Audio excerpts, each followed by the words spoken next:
Salut à toi qui souhaite t'entraîner avec la vertical board. On est 3 entraîneurs de PC Training, Antoine, Maël et moi Alexis, et on a créé en collaboration avec YY Vertical une série de vidéos dans laquelle on va te donner quelques billes pour t'entraîner avec la vertical board.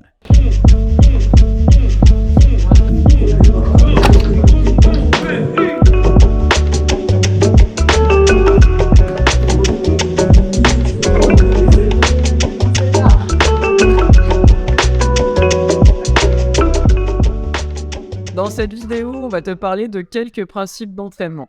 Le premier principe à respecter est le principe de progressivité. On va chercher à avoir une surcharge optimale. Le corps s'adapte positivement si la contrainte imposée par un stimulus est légèrement supérieure à la contrainte habituelle. Cela implique de légèrement augmenter le volume et ou l'intensité, et ça de manière régulière. Si la charge est augmentée trop rapidement, par exemple, si tu passes de 2 à 5 séances par semaine, tu dépasses la capacité de ton organisme à s'adapter et dans le pire des cas, tu risques de te blesser. Si au contraire, tu augmentes trop faiblement ta charge d'entraînement, par exemple, tu vas garder le même entraînement pendant des semaines, voire des mois, tu vas pas créer d'adaptation et donc tu vas maintenir un même niveau. C'est la surcharge optimale qui permet de progresser sur le long terme sans te blesser et qui évitera aussi de plafonner. Le second principe clé est l'individualisation. Pour avoir le meilleur rendement possible, il faut individualiser son entraînement, c'est-à-dire adapter les séances en fonction de ton objectif et de tes capacités. Il y a une phrase qui résume bien ce principe. Une chaîne est aussi forte que le plus faible de ses maillons. Il faut donc que tu agisses sur un curseur qui te limite pour atteindre ton objectif.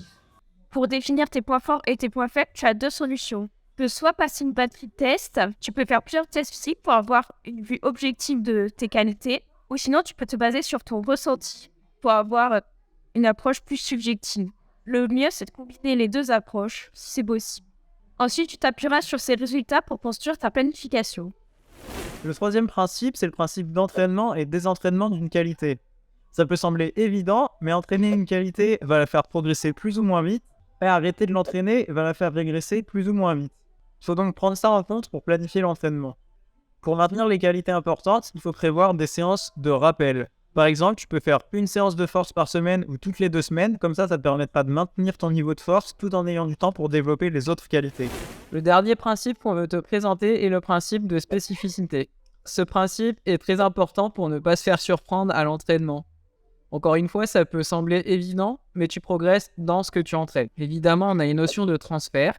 Tu auras les gains maximaux dans ce que tu auras travaillé, mais tu auras aussi des gains dans des qualités assez proches de celles travaillées. Par exemple, si tu entraînes ta force à doigt en semi-arqué sur des 20 mm, tu vas surtout progresser sur cette taille des prises et dans ce type de préhension. Mais tu vas avoir aussi quelques gains dans des prises plus petites et avec d'autres formes de préhension.